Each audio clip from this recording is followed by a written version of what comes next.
A few players hit that shot as well as Berdych. Inside in forehand is one of his favourite.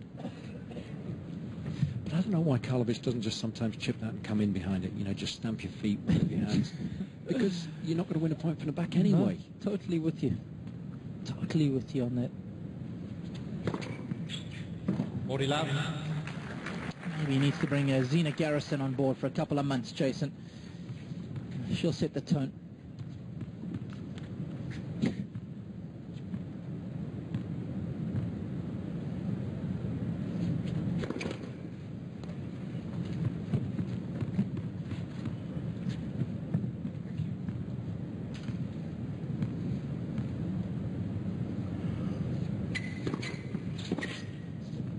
Game.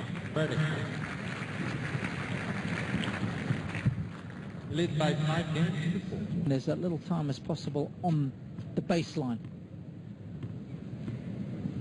Play to your strengths.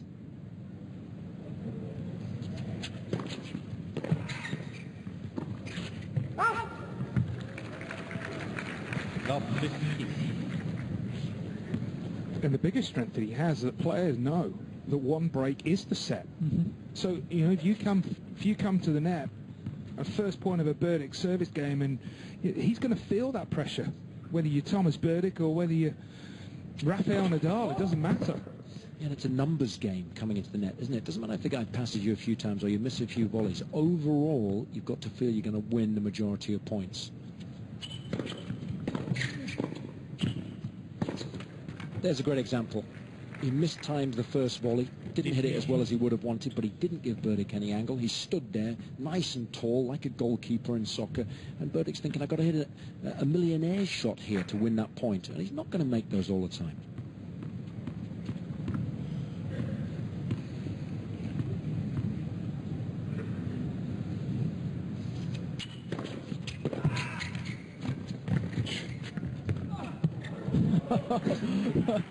What was that all about there courtside? Well, I tell you what, if he wants a better example of how tough it is to pass, I mean, he did 3 cartwheels here after this first volley, and still tougher. But why is Berdych moving the other way there? That's what I'd be asking. Didn't he, Jason? Yep, his first step was to the left. You know, again, it's reading the numbers, isn't it? It's analysing whilst you're out there on the court where have all the aces been hit. That's the question he has to ask before the point starts. And he covered the middle there. His first step was to the right. Yep. 5 games all. I think you should shout at him, Jason. You'd get at least 25% if you can win this match. I want at least 25% if I'm coming out with nuggets like that. Well, especially at this stage in the game, I think you could negotiate a lot harder than that, Chase. Exactly. Folding.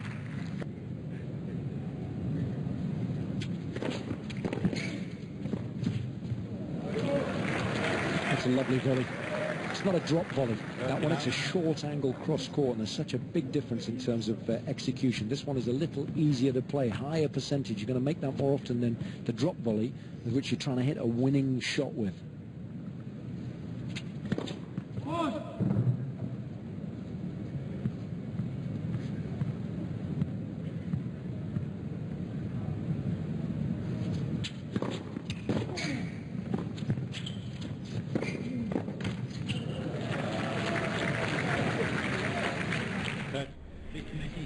Another thing that players of this generation rarely do is change their position when returning. They'll take up the same position all the time, very much irrespective of who they're playing against. I don't know what the quality of their serve is. Very rarely will they move back or take a position more to the left or to the right, just to give the server something different to look at. Guys always used to do it, but in this generation of players, they rarely do. Murray does it better than anyone, doesn't he? Always changing. Yep.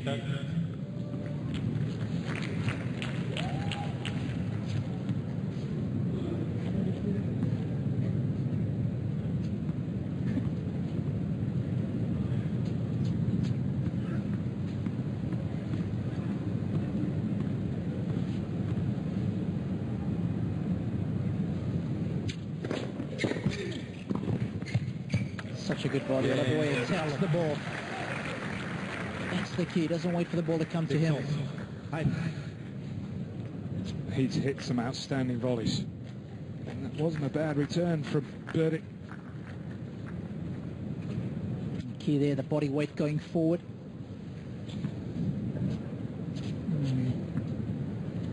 Even more pressure now on the number 4 seed. Hasn't got a lot of room to maneuver.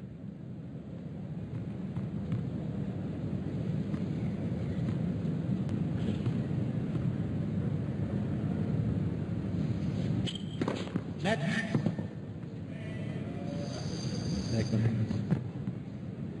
The umpire had to think about that for a second there, given how big that serve was. This is indeed a second serve.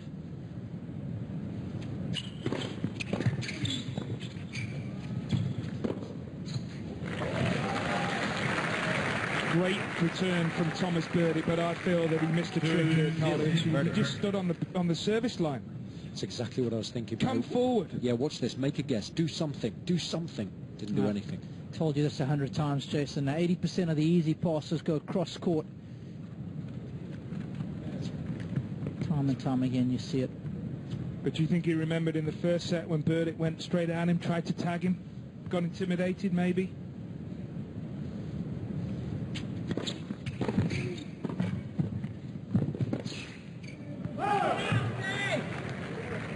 Do you know that stat for sure? 80%. No, but it's just one that I've seen over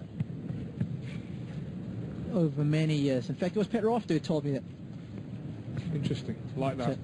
So, on the easy pass, most of the time the guys go across court, and you'd see them fake to the line and then cover the cross court. But now that I've told you, watch how often it happens, okay? I like the way you've passed the buck there to a guy who's not here, who can't defend himself. Nicely done.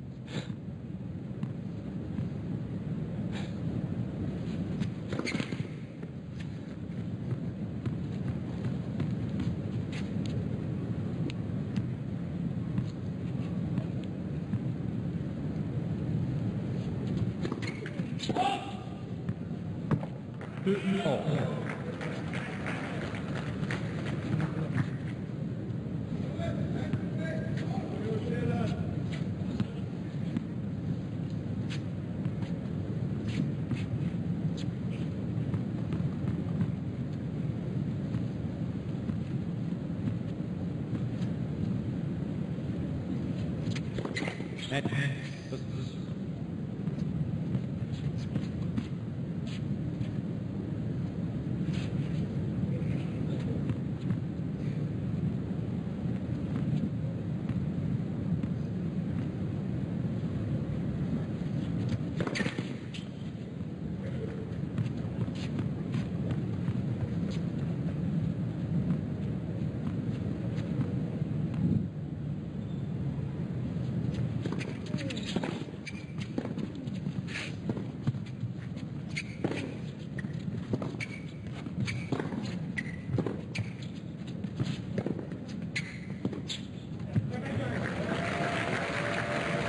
That was another good example.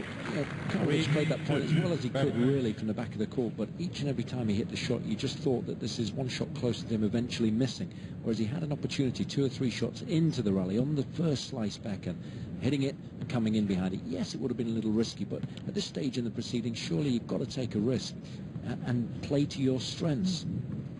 And apply a bit of scoreboard pressure. You know, all the pressure is in fact on Berdych now, isn't it?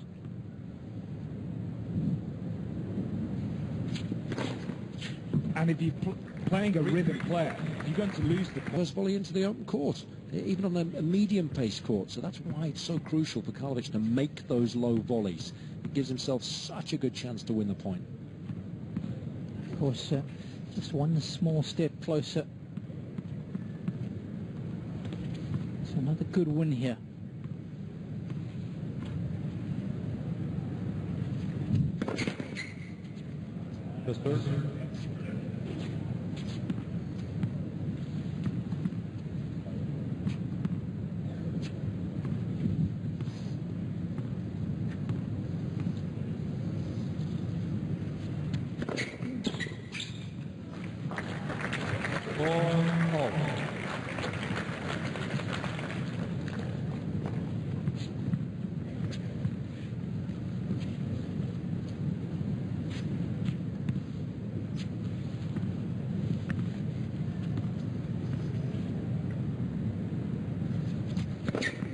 Net versus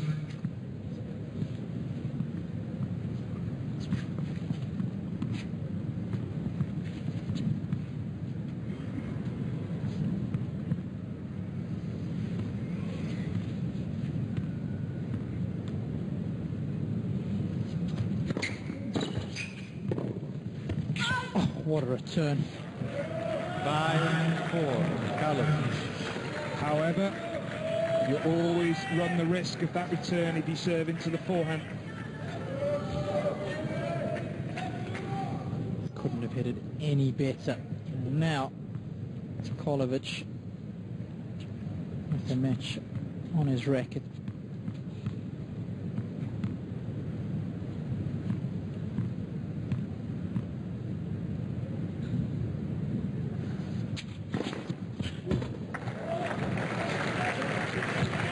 Well, he's hit that particular serve exceptionally well, not only this evening, but throughout the course of his career. It's paid a lot of bills. Ace number 24 brings up match point for Karlovic.